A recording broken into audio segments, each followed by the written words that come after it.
Grand Final for the Asia-Oceania region is underway then. Kokeman leads the field over. The driver's going into the slipstream to try and close up on everybody else, but it's a long run down to that first corner, and Kokeman knows that. Look at how defensive he's going, and look at the attack already from Takuma Miyazono. Yamanaka's having a look down the inside of Miyazono as Miyazono tries to go to the outside. Kokeman holds on. Yamanaka's on the inside with Miyazono wide on the outside there.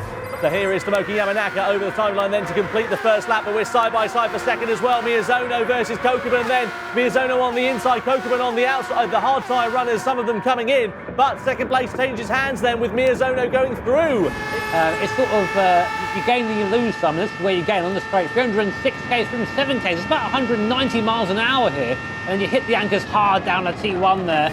Down towards the braking zone is where Jones surely is going to be able to brake a lot later, given she's on the soft combat of tyre. Kokeman trying to give it as good as he gets, though. Is he going to try the switch back? Well, he tries to, but Jones claims the apex very nicely indeed. Go back to what you were saying. Actually, no, you know what? Let's stay with this. As Tom really is fighting for 7th position. The Cody's going to just take it back, sweeps to the inside, takes away the apex, forces Kong out wide.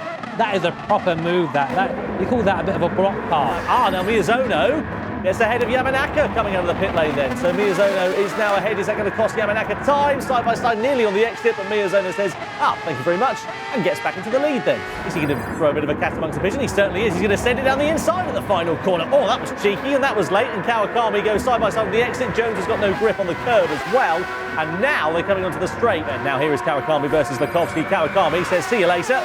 Pulls alongside Lakowski, has the advantage with the slipstream, which of course Lakowski does not.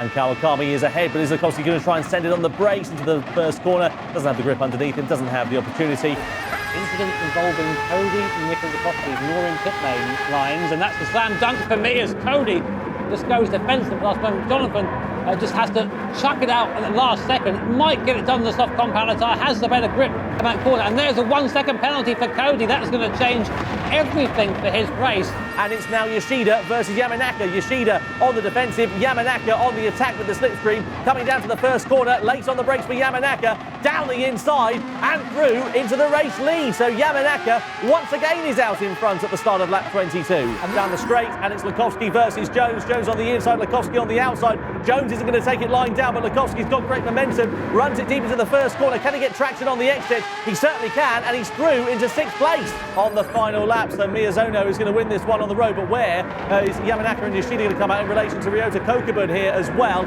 It was very close between them. There is Yamanaka in second, there's Yoshida, there's Kokeman, but Kokeman, of course, is on the soft tyre. The drivers in front are on the hard tyre, so Kokeman is on the attack then here, and Yoshida is defenceless against Kokeman. So he's now through into 3rd position here, so again, this could really swing the balance. He needs to have this Yamanaka. He can't fail 2nd position. If he does, then Lakowski and possibly Kawakami is going to get him here. So this is all about defence now through this last sector. Kokeman on the superior tyre, tons more grip than Yamanaka, and also the draft going down the straight. Yamanaka defending for his life through the last sector. It's all he can do right now from a charging Kokeman. This could be a drag to the line there between Yamanaka and Ryota Kokeman then, so Takuma Miyazono is going to win this one on the road, but it's all about Yamanaka versus Kokeman for a place in the world final later on this year. So through into the final corner, Kokeman closes up onto the brakes, and out of the final corner they come now. He needs a good exit here, does Ryota Kokeman. Takuma Miyazono wins the grand final for the Asia-Oceania region, but who's going to take second? Yamanaka is just going to hold on ahead of Ryota Kokeman and secures his place in the world final then. What a brilliant race. Yoshida finishes in 4th, Kawakami comes home 5th, and I think Lakowski with 6th position has just done enough.